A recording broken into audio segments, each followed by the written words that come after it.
Okay. A lot of people seem to believe that although the market economy is a swell system, it requires the equivalent of a Soviet commissar to be in charge of money and interest rates. This belief is altogether misplaced. The Federal Reserve System, or simply the Fed, is both harmful and unnecessary. Since the Fed's creation in 1913, the dollar has lost at least 95% of its value. If the much maligned gold standard had produced such a result, we'd never hear the end of it. But in our system, the Fed is, for whatever reason, curiously exempt from criticism. Under the Fed, therefore, people have lost an option they once had, namely accumulating savings in cash. Under a commodity standard, people could save for the future simply by accumulating precious metal coins, which back when they functioned as money, held or even increased their value. No one has that option any longer. In other words, only a fool would try to save by piling up dollar bills. Instead, everyone is forced to become a speculator and to invest in securities markets they know little about and that can wipe them out entirely if times turn bad. As early as the 18th century, Richard Cantillon identified distribution effects as another way inflation harms the general public. The newly created money is injected at particular points. Whoever receives it first, in other words, people who happen to be politically well connected, get to spend it before prices have commensurately risen, and they thereby enjoy a windfall.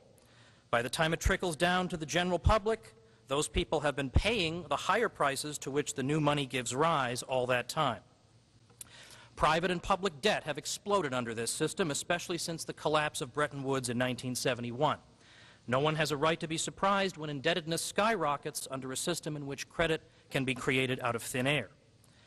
The very existence of the Fed, a central bank, institutionalizes the problem of moral hazard. Moral hazard involves an actor's willingness to behave with an artificially elevated level of risk because he believes any losses he may incur will be borne by someone else. Since there is no physical limitation on paper money creation, market actors know the paper money producer can bail them out if things go terribly wrong. They have been vindicated in this belief time and again. They will therefore be more reckless in their investment activity and speculation than would otherwise be the case.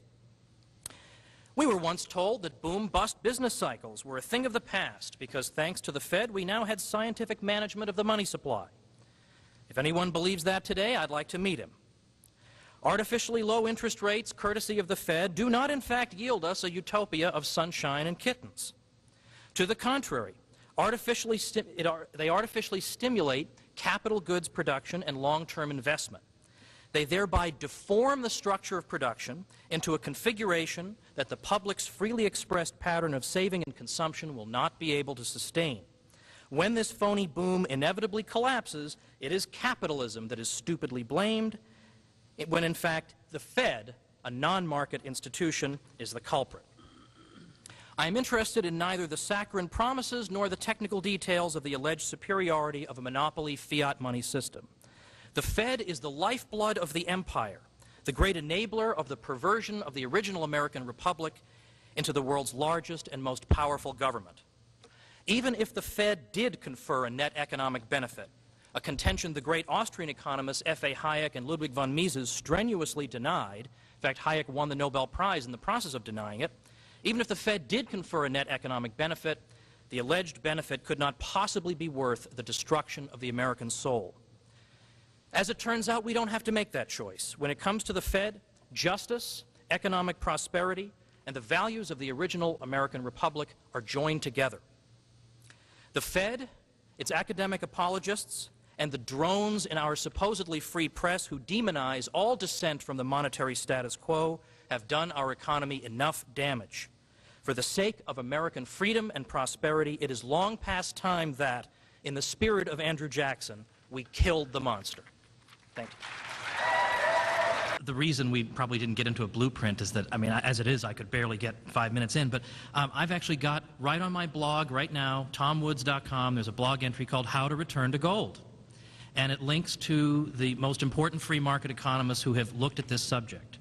So Murray Rothbard's book, The Mystery of Banking, which is out in a very nice second edition in 2008, explains exactly what he would do. Now, his plan involves, in part, requiring the Fed to disgorge its gold holdings and then distribute those gold holdings to the commercial banks in proportion to the dollars that they have, and then redefine the dollar's value such that it could absorb the gold and vice versa. There have been, shall we say, adjustments to that since, but that's Rothbard. Henry Hazlitt, who wrote Economics in One Lesson, from which many of us learned economics, I link to him as well.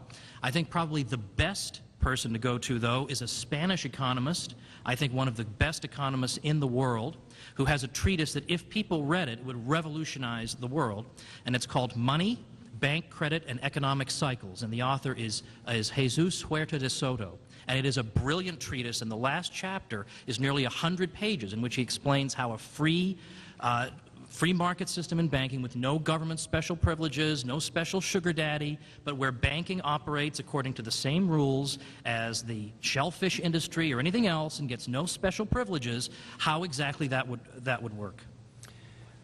If we want to talk here about what's right and what's wrong, what's the best outcome we can aim at, then it seems to me that this solution whereby we should have just a nicer Fed that isn't going to do as crazy things, I mean, this is like, should I have a door with a lock on it, or should I have a door that has a piece of paper that says this door is locked?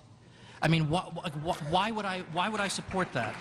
But beyond that, it seems to me there is no moral or economic reason to have this money monopoly system. And I think people who favor a system like this, that, as I showed in my remarks, actually does harm people, and I actually believe causes far, far worse financial problems than any other system. I think we need to, it shouldn't be the people who favor a free market who have to be on the defensive. It should be people who support this monopoly system. Now, F.A. Hayek, who won the Nobel Prize in 1974, in the late 70s began to argue that there is no reason, if you want to be a non-utopian, to believe, to expect governments to give you good money, especially governments with the ambitions of the United States. You have no reason other than mere superstition to believe this. And he says, historically, it is a mere accident that governments have been in charge of the money monopoly. And why do you think that is? Because they're just looking out for the common good. They just want to give us a good medium of exchange we can use for our transactions. Of course not, because they want to be close to the source of the production of money. It seems to me if we believe in the free market, then all this Rube Goldberg nonsense about special drawing rights is utterly superfluous. What is to prevent the free market from producing money the same way it produces any other good? Money is a good. What's the problem here? The global savings glut I'll leave to Gene, but in terms of the market setting interest rates, well, we're not saying that the Fed goes to a local bank and says you should charge X% on this loan. I mean, we're not making a trivial claim like that. We're instead saying that when the Fed increases the money supply through the banking system, the banks now have more to lend. And so something's got to give here. If they're going to lend it, they're either going to have to lower their lending standards or they're going to have to lower the interest rate at which it's offered. So indirectly, the Fed does determine it.